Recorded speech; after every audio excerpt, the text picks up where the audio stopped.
Merhaba arkadaşlar. Bugün babamla beraber slime yapacağız.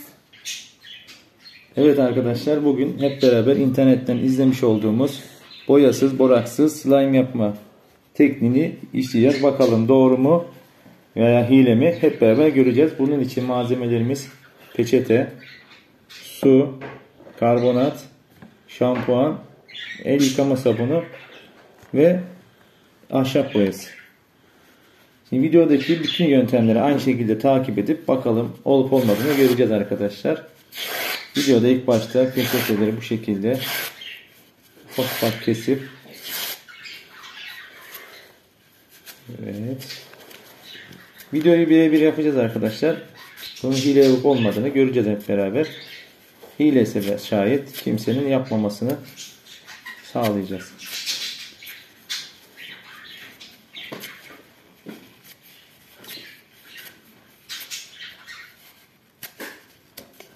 Evet, peçeteleri aynı şekilde ufak ufak kesmeye devam ediyoruz.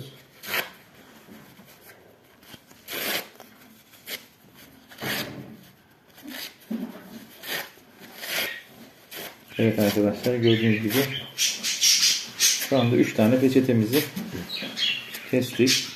Bunları ufak ufak. İkinci işlemde buna su katacağız. Evet arkadaşlar, peçetelerimiz bitti. Şimdi biraz su ekliyoruz buna.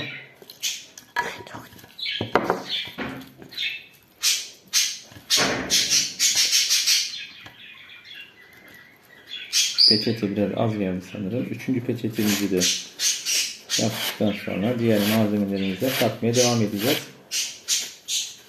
Bu tür videoların gelmesini istiyorsanız Mucize'nin Oyun Dünyası kanalını takip edebilirsiniz. Bu şekilde videolar çekmeye devam edeceğiz inşallah. Evet Mucize, az daha su koyalım. Ve devam edelim. Biraz. Az daha. Tamam. Evet arkadaşlar. Özlüyor musun? Biraz ondan sonra şampuanımızı ekliyoruz. Biraz.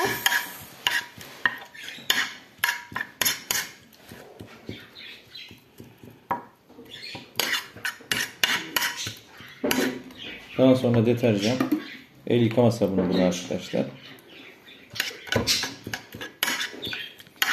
En sonunda videonun adını da söyleyeceğiz. Oradan da bu yaptıklarımızı görebilirsiniz.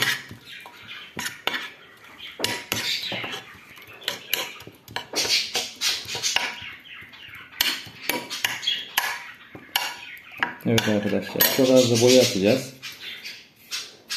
Ve bunları karıştıracağız.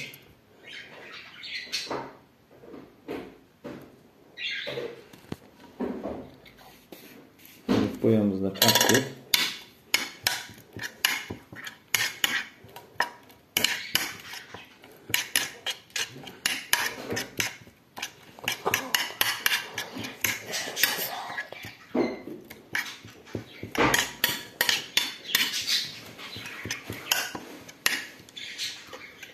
Evet arkadaşlar, videoda bir paketti.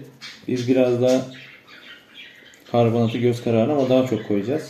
Gördüğünüz gibi karbonatı ekledik ve karıştırmaya devam ediyoruz.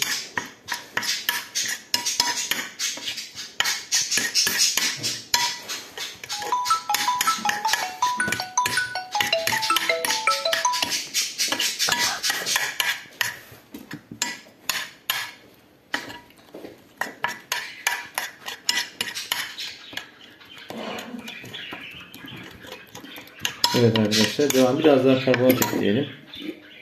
Videoyu birebir yapalım ki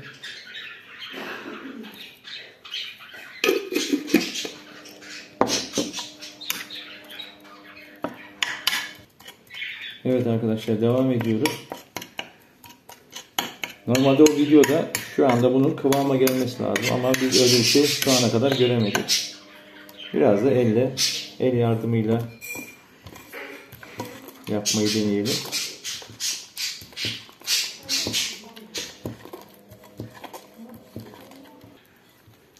Evet arkadaşlar, yaklaşık 5 dakikadır yaptığımız malzemeleri yoğuruyoruz ama videonun hile olduğunu söyleyebilirim.